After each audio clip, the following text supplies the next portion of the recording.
welcome to Minimal Mindful Mama. Today I'm happy to be sharing with you 7 minimalist secrets that everyone needs to know.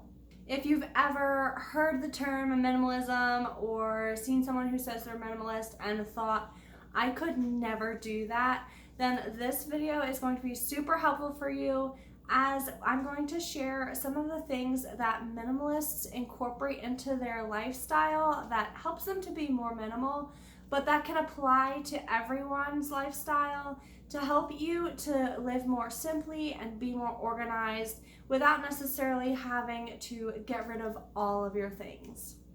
Of course, there's a lot of different ways to be a minimalist, but these 7 tips are going to be really helpful regardless of whether you would consider yourself a minimalist or if you feel that that is something that you could never even attempt. The first minimalist secret that I'm going to share with you today is that decluttering is not as helpful as simply buying less stuff. Now, we all need to declutter now and then. Clutter just kind of tends to accumulate in our homes and in our lives. However, the real key is to buy less. You can declutter, but then if you buy more things that you don't need, you'll end up having to declutter again a week, a month, or even a year from now. So the key is really to evaluate your purchases and to make sure that you're not buying things that are going to end up being clutter in your home a year from now. Minimalists or organizing professionals love to talk about decluttering and what you can declutter and decluttering methods and organizing methods, but in reality, the true secret is to simply purchase less and then declutter and organize as needed. The second minimalist secret that everyone needs to know is that experiences are better than things. When I was growing up, when we would travel to a place, I would always want to pick out a souvenir. I wanted to have something that I could remember the trip by, and so I'd be looking for some little tchotchke or knick-knack so that I could remember that trip. Now, as an adult, I have definitely learned that those souvenirs are not what contains the memories. I have those memories regardless of whether or not I purchased a $5 souvenir from that place or not. Nothing against souvenirs. If you enjoy collecting postcards or other things like that, that's totally fine, but the memories and the experiences are the things that truly matter. So if you have children of your own, or even if you're planning your next big purchase, just keep in mind that experiences are much better than physical items. They'll create memories that will last a lifetime, and it doesn't take up more room in your home. The third minimalist secret is that the less stuff you have, the less stuff you have to clean. If you're a mom like me, I'm sure regardless of how much stuff you have, you feel like you spend your life cleaning and organizing and putting things away. And so decreasing the number of things that you have to clean and put away is always helpful. And you can determine what that might look like for you and your family, whether you want to declutter drastically and live very minimally, or if you simply want to remove some of the excess clutter. But either way, the less stuff you have, the less stuff you'll have to clean. If you're enjoying these tips so far, be sure to hit the like button down below, and don't forget to subscribe to my channel as well. You can ring that little bell button and you'll get notified every time I upload a new video. Minimalist secret number 4, don't hide away the things that you love.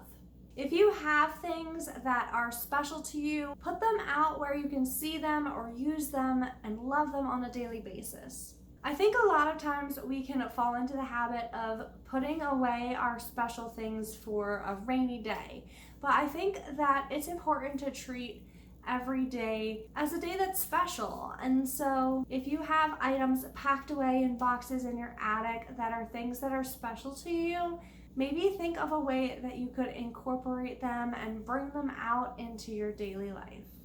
Tip number 5 is much easier said than done. Let go of expectations that don't matter and love your life.